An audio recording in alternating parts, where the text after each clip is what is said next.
Assalamualaikum warahmatullahi wabarakatuh. Alhamdulillah pada hari Minggu ya, tanggal 13 April 2025 ya.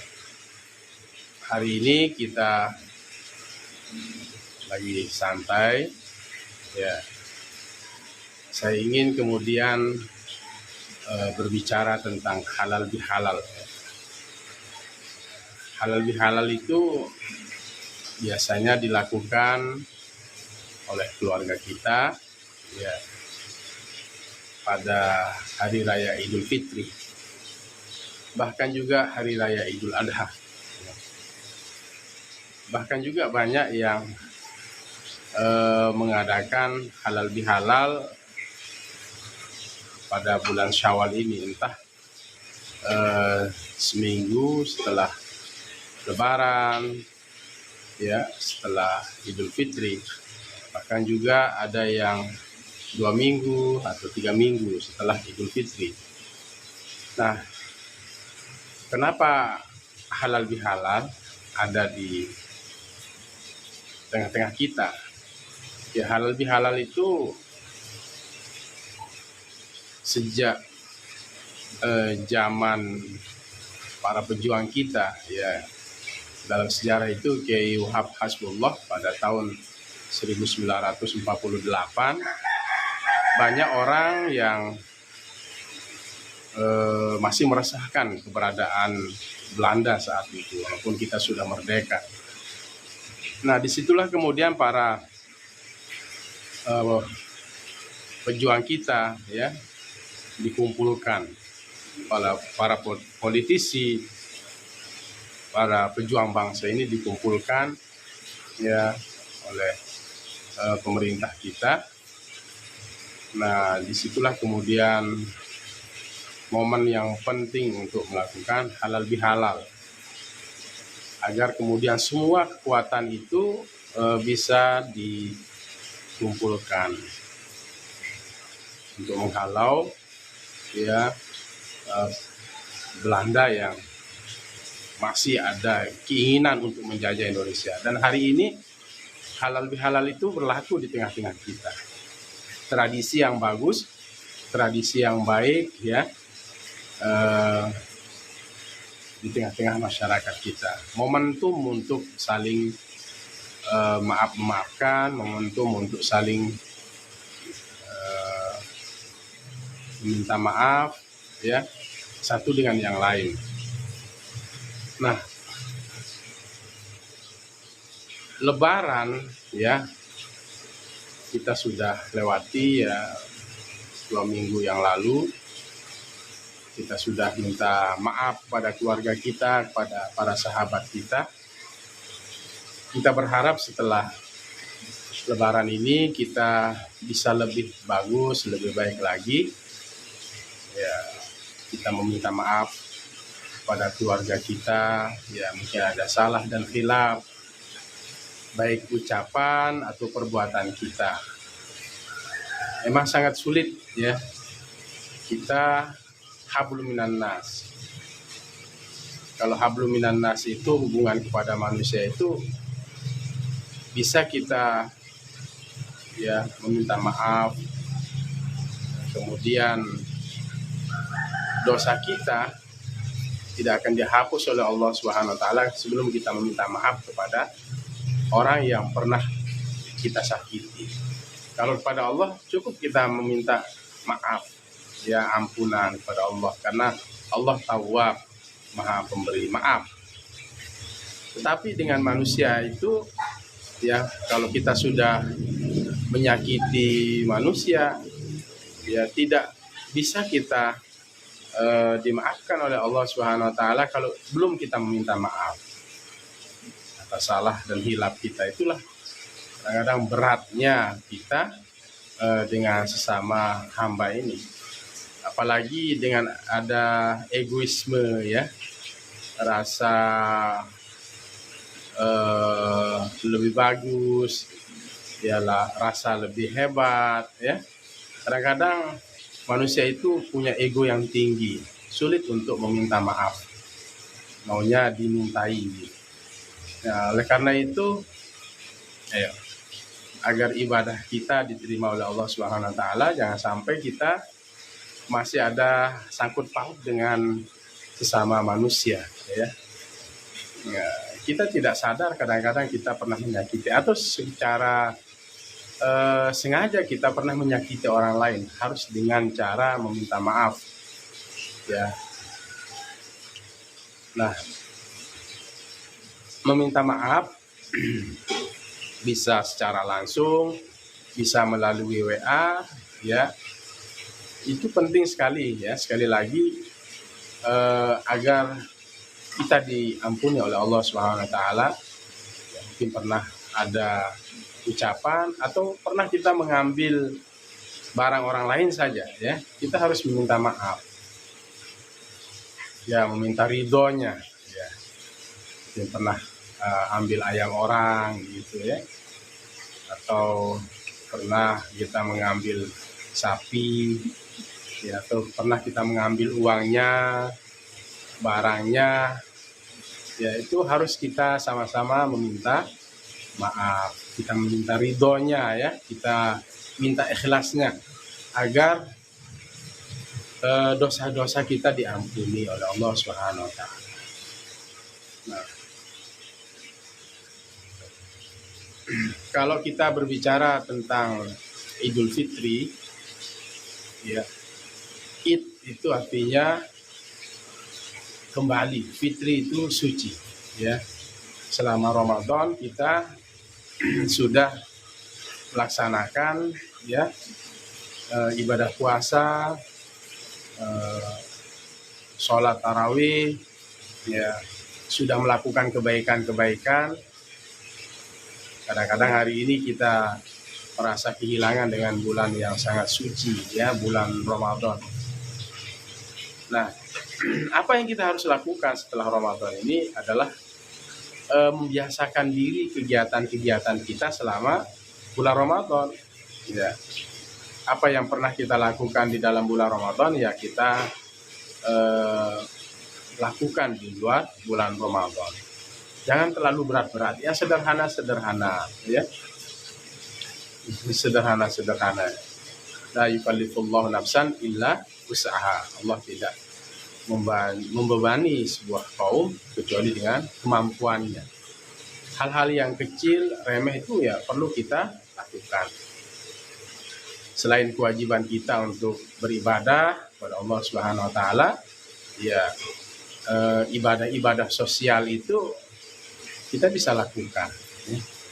Mungkin dengan pengobatan gratis, ya, atau kegiatan gotong royong, membersihkan masjid, musola, membantu sahabat kita yang sedang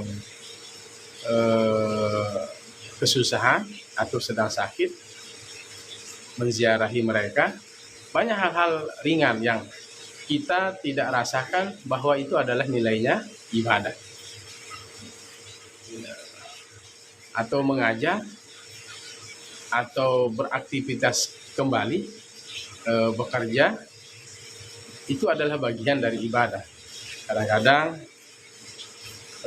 kelihatannya urusan dunia, tetapi sesungguhnya itu adalah urusan akhirat, ya.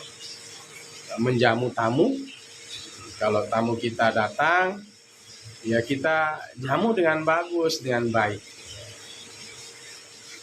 Misalnya mau bertamu ke rumah kita, ya, mungkin dia sumpah di rumah, kita didatangi oleh sahabat kita, lalu kemudian kita menyiapkan makanan, minuman, dia begah, dia merasa lega, dia merasa senang. Itu juga bagian sesungguhnya dari ibadah.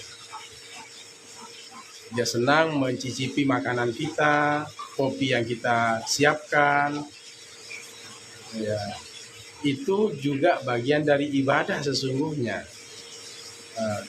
Nabi mengatakan idkhalus surur ala qalbil mu'min, memasukkan rasa senang kepada hati orang yang beriman atau sahabat kita juga adalah bagian dari ibadah, dari sodakoh yang kita lakukan.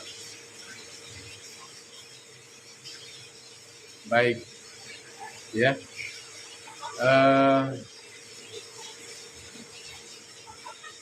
Ya, apakah mayit kalau diazanin subuh bakalan hidup lagi? Nah, ini saya nggak paham maksudnya. Orang yang meninggal dunia itu ya di dalam kubur, ya, jika dia bagus, jika dia baik, ya dia pasti ya menikmati apa yang pernah dia lakukan di atas dunia, ya, kebahagiaan, kesenangan, ya, raudhatun min riyadil jinan, ya, taman dari taman-taman surga. Kalau orang yang ya diazanin subuh bangun lagi, gimana ini? Mereka orang yang sudah melaksanakan sholat itu sudah meninggal itu, mereka tidak sholat lagi, sudah tidak ada, ya, sudah tidak ada beban lagi. Kayaknya ada namanya taklif, pembebanan. Ya, muslim, balik, akil, ya. Kalau orang sudah meninggal itu sudah tidak ada lagi ya pembebanan. Sebaliknya kalau orang yang ya sudah meninggal dunia, kemudian amal kebaikannya kurang, ya, suka menyakiti orang lain, ya, suka mencela orang lain, sombong, takabur, ya di dalam kubur juga sengsara, ya. Kadang-kadang orang merasa lebih benar, ya, sombong, ya, tidak mau beribadah. Nah, itu dia mendapatkan rasa panas yang sangat luar biasa di dalam makbarah. Ya, kita lanjut ya. Nah, momen ini momen masih di dalam bulan Syawal, ya. Mungkin pernah kita melakukan hal-hal yang kurang bagus, kurang baik, ya, kesalahan, bil khusus kesalahan kepada keluarga kita, orang tua kita, secara tidak langsung pernah menyakiti dengan kata-kata, begitu juga kepada suami kita, ya, pernah kita ya tidak layani dengan bagus, ya. Kita pernah bermuka masam, ya, pernah menyinggung perasaannya, ya. Ayo, kita kadang-kadang sulit untuk meminta maaf karena gengsi. Ayolah, ya. Bahkan meminta maaf itu kita diperintahkan setiap hari meminta maaf, ya, minta maaf, ya, bersalaman.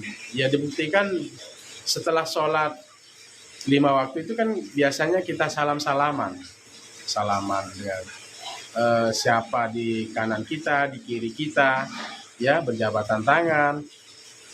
Nah, itu kita diajarkan sungguhnya setiap hari kita meminta maaf kepada sesama kita, ya, orang yang terdekat dengan kita, ya, sahabat kita. Ya, jangan kemudian gengsi untuk meminta maaf, ya. Jangan pernah kita sulit untuk meminta maaf, ya. Silakan, ya, lakukan hal itu.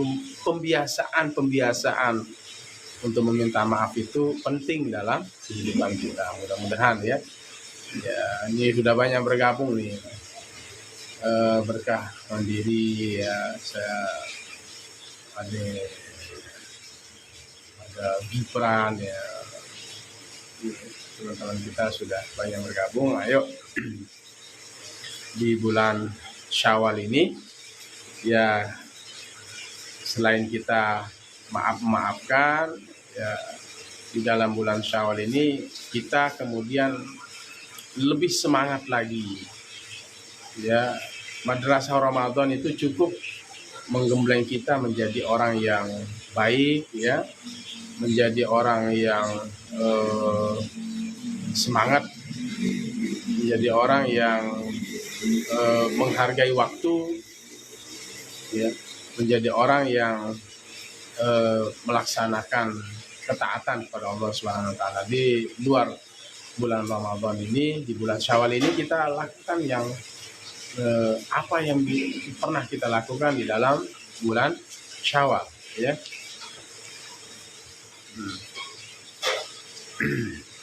Ada Enjoy, ya, sudah bergabung, ya, ada banyak ini, ya. Mbak Rizka, kita sapa dulu. Oke.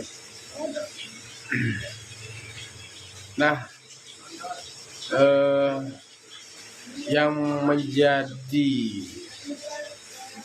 musuh kita, ya, setelah bulan Ramadan, baik di dalam bulan Ramadan, adalah hawa nafsu kita sendiri, ya. Hawa nafsu kita yang mengikuti keinginan, ya, keinginan yang berlebihan, yang bisa menjerumuskan kita dalam kehancuran. Itu yang disebut dengan hawa nafsu. Bahkan yang merugikan kita dan keluarga kita. Yang sederhana saja, dalam kita belanja saja, itu kadang-kadang kita mengikuti hawa nafsu yang sangat luar biasa. Sungguhnya itu adalah musuh kita, ya. Kita pergi ke toko, ya, kita ke tempat-tempat perbelanjaan, kadang-kadang kita, ya, salam guru, salam juga, sehat selalu semuanya. Baik, kita lanjutkan. Kadang-kadang kita mengikuti hawa nafsu kita untuk belanja, ya. Uang yang ada di ATM kita, ya, yang ada di dompet kita mau belanjakan terus. Padahal nanti setelah kita pulang, kadang-kadang kita menyesal, ya, uang yang seharusnya jatah 1 bulan itu habis hanya 2 hari, hanya 3 hari.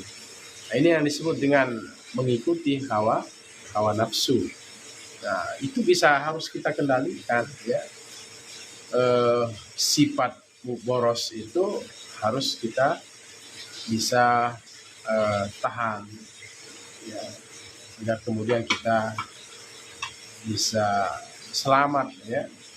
Kemudian yang berikutnya adalah musuh terbesar kita adalah syaitan yang selalu mengganggu manusia, ya, dari depan, samping kanan, kiri, belakang, yang selalu membisikkan manusia untuk melakukan kesalahan-kesalahan dalam hidup, ya, kekeliruan dalam hidup. Nah, inilah hawa nafsu, ya. Hawa nafsu dan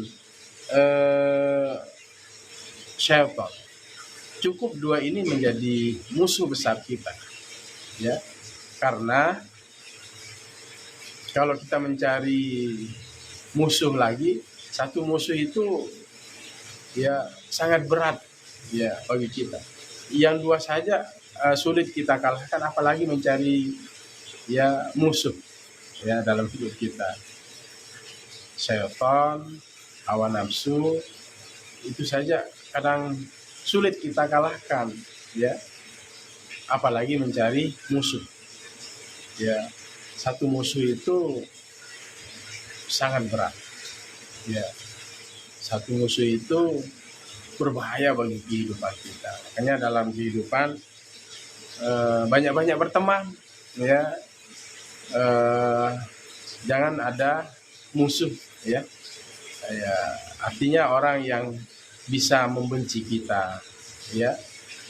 Karena musuh itu pasti dia mencari cara untuk menghancurkan kita. Kalau kita banyak teman, pasti banyak yang mendoakan kita, ya, banyak yang memberikan kita support. Harus banyak-banyak teman, ya, banyak-banyak kawan. Semakin banyak teman, memang semakin banyak ide, semakin banyak pemikiran, semakin banyak kritikan. Tetapi dengan kritikan itu kadang-kadang kita bisa besar. Jangan jadikan kritikan teman kita, sahabat kita, keluarga kita itu kita anggap menjatuhkan kita. Tidak. Justru dengan kritikan teman kita, sahabat kita, keluarga kita, sebagai muhasabah kita, introspeksi diri kita. Oh ya, mungkin di sisi ini yang bisa ya memperbaiki kehidupan saya. Ya, tidak semua kritikan itu menjatuhkan, istilahnya destruktif, tetapi ada kritikan itu yang sifatnya konstruktif, yang sifatnya membangun. Kayaknya teman yang bagus, teman yang baik itu selalu memberikan masukan ke sahabat. Nah, ayo kita sering-sering ya mendengarkan kata sahabat kita, teman kita, dan kita bisa bedakan mana yang kritikan dan mana hujatan. Ya, walaupun kita dihujat ya sudah, kita jangan terlalu menggubris. Kalau kita misalnya tidak dihargai di komunitas itu, ya kita pindah ke komunitas yang lain, di mana kita bisa dihargai. Ya,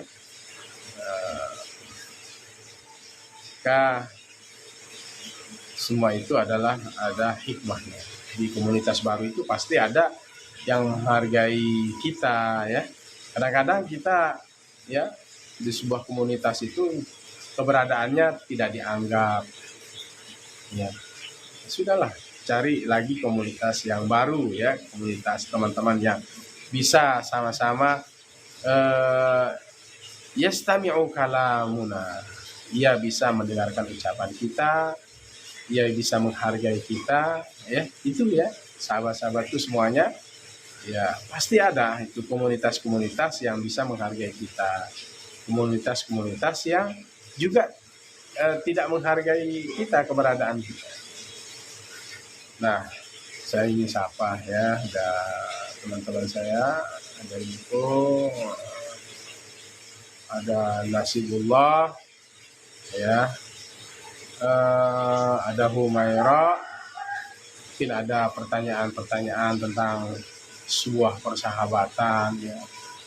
Mungkin ada pertanyaan tentang bulan Syawal, memaafkan ya. Ini momen yang masih ya, karena di sebagian tempat juga di pondok-pondok pesantren ya, di ormas-ormas juga masih hari ini mengadakan halal bihalal, meminta maaf ya kepada teman-temannya, kepada komunitasnya. Inilah bulan yang irtafa, itu Syawal itu artinya irtafa, syala itu artinya mengangkat, bisa mengangkat derajat kita juga ya, mengangkat derajat kita dengan kita sama-sama saling memaafkan ya. Memaafkan itu sangat luar biasa ya, kita meminta maaf ya kadang-kadang berat ya, memaafkan juga kadang-kadang berat, tapi seorang mukmin itu harus terbuka hatinya ya, terbuka dirinya untuk memberikan maaf ya. Ada itu satu misalnya contoh, saya tidak akan memberikan maaf, nanti kita berurusan di dalam kubur. Itu terlalu lebay ya, nggak boleh kita seperti itu. Kenapa? Itu penyebabnya hatinya sudah keras ya, qaswatul qulub ya, tidak mau memberikan maaf. Nah, ketika kita sudah meminta maaf lalu tidak diberikan maaf, itu sudah gugur ya, itu sudah gugur ya kewajiban kita. Misalnya kita meminta maaf, kita salaman, mukanya dia palingkan ya, kita datangi ke rumahnya ditutup, ya sudah. Nah, ini kembali lagi nih ke pekerjaan, gimana Pak cara proses akta cerai. Saya jawab ya, ini yang bercerai siapa? yang gugat suami atau istri. Gugat, ada namanya gugat cerai, ada namanya cerai gugat.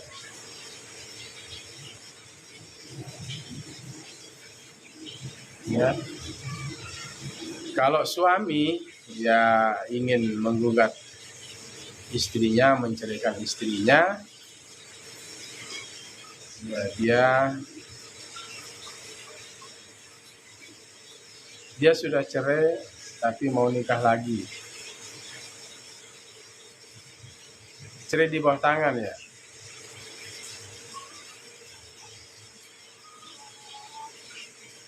Cerai di bawah tangan ya.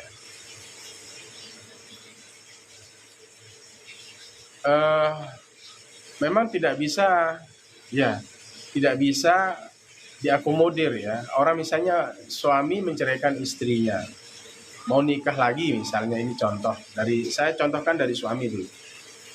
Dia memang punya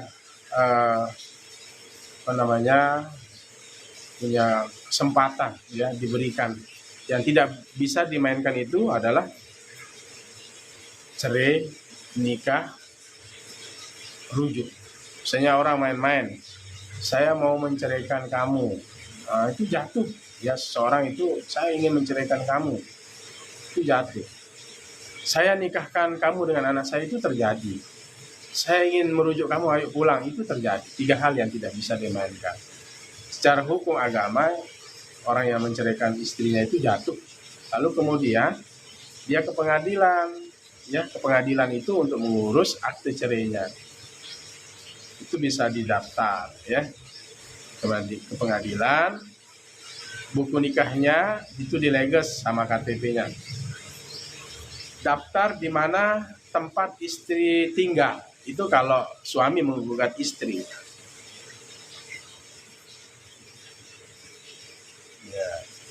Ini saya contohkan dulu ya. Misalnya suami istrinya ada di Praia ya, walaupun suaminya di Lombok Barat, ya suami ini harus menggugat di Praia, di pengadilan Praia. Nah, kalau perempuan misalnya, dia sudah diceraikan di bawah tangan, lalu ingin nikah, ya harus istri menggugat suaminya.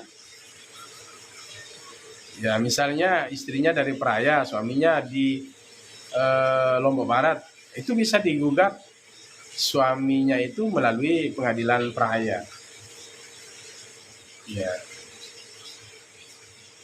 itu prosesnya. Baru nanti sidang, tahapannya setelah sidang, putusan. Nah, sejak putusan itulah kemudian dihitung iddahnya 3 bulan 10 hari. Ya, 3 bulan. Nah, setelah habis iddahnya baru bisa dinikahkan oleh KUA. Ya harus buat akte cerai. Ya. Tapi kalau bisa ya, hindarilah perceraian. Ya, suami jangan menceraikan istrinya, istri juga jangan minta cerai ke suaminya. Memang sesuatu yang halal tetapi dibenci oleh Allah adalah perceraian. Abghadul halal ila Allah at-talaq. Ya. Halal tapi dibenci oleh Allah, itu ya perceraian. Aras itu gemuruh ya. Allah tidak suka ya. Saya tidak suka dengan perceraian. Bahkan aras itu gemuruh ketika orang bercerai, itu aras itu gemuruh. Ya, oleh karena itu ayo jaga keluarga kita supaya menjadi keluarga sakinah, mawaddah, warahmah.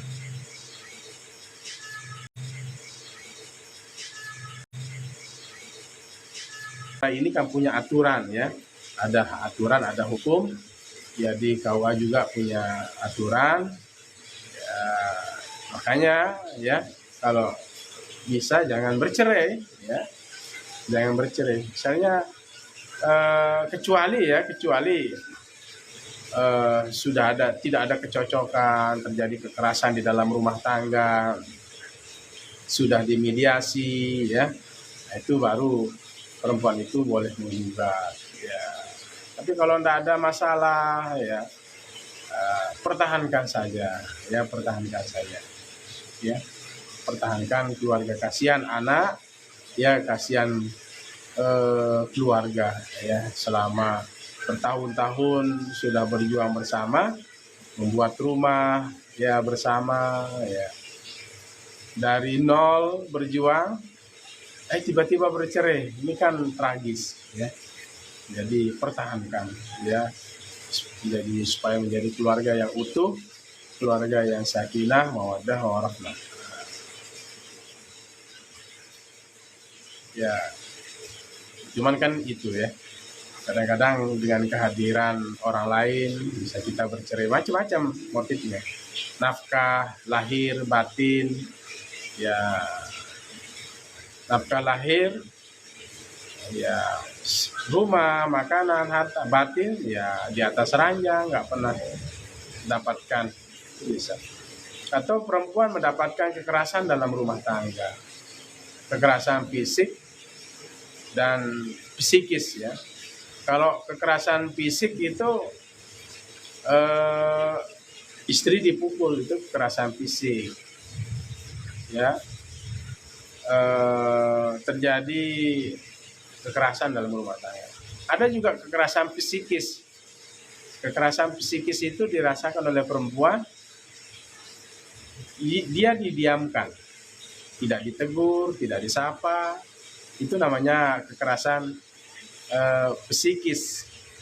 Jadi mentalnya yang kena. Makanya jangan sampai kekerasan fisik dan psikis itu diterima oleh seorang perempuan. Jadi perempuan itu, ya, dia diciptakan dari tulang rusuk. Tulang rusuk itu, mohon maaf di sini, dan dijaga oleh kedua tangan kita. Tulang rusuk ini kan, ya, seperti itu perempuan. Perempuan harus dijaga, ya, perasaannya. Kalau perempuan tidak ditegur, itu, ya, merasa sedih, ya, merasa tidak dihargai. Nah, itu bisa termasuk kekerasan psikis yang dialami oleh perempuan, ya. Dan hari ini memang perempuan banyak tersakiti, ya, karena mungkin rendahnya pemahaman, ya, tentang bagaimana menjadikan rumah tangga sakinah mawaddah warahmah, atau tidak mampu mengelola keuangan di dalam rumah tangga. Kadang-kadang faktor ekonomi, ya, faktor pekerjaan, pemahaman yang nggak kuat, sehingga terjadilah kemudian, ya, kekerasan dalam rumah tangga. Banyak dialami oleh perempuan hari ini. Ya, juga perempuan, ya, ada juga yang melakukan kekerasan kepada suaminya, ya. Bukan kekerasan kepada istrinya saja, ya, suami kepada istri, tapi kadang istri kepada suami. Itu namanya, itu terjadi, cuman tidak terlalu banyak, ya, tidak terlalu banyak. Yang banyak terjadi itu kekerasan rumah tangga yang dilakukan oleh suami kepada istri, yang sampai terjadi. Makanya Allah mengatakan wa ashiruhunna bil ma'ruf, pergaulilah istrimu dengan baik, ya. Pergauli istri dengan baik. Ya, saya masih di KUA Narmada hari ini. Saya sudah 5 tahun di KUA Narmada. Ya, bisa nanti sharing-sharing, ya, di KUA Narmada. Baik, kita lanjut, ya. Makanya kalau di Jawa itu ada sungkeman. Ada sungkeman. Habis sholat Id, istri duduk di bawah, suami di sofa, minta maaf. Nah, mungkin ada salah kata, hilaf. Kita biasanya juga dilakukan di Lombok, ya. Maaf-maafkan antara suami dan istri. Itu terjadi, ya, bisa. Oke.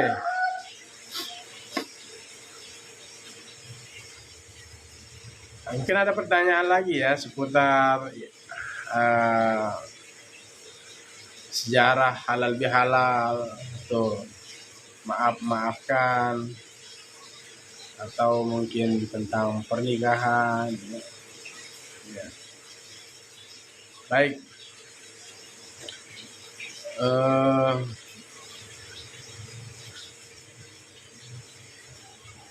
Kembali saya ingin jawab tadi ada pertanyaan tentang ya pernikahan ya. Jadi seorang istri pingin nikah lagi karena dia sudah dicerai di bawah tangan. Nah, dalam hal itu sekali lagi tidak bisa dilayani. Izin bertanya, Tuan Guru, ayo Nazril, gimana? Kalau saya bisa, saya jawab. Kalau saya tidak bisa, nanti saya belajar.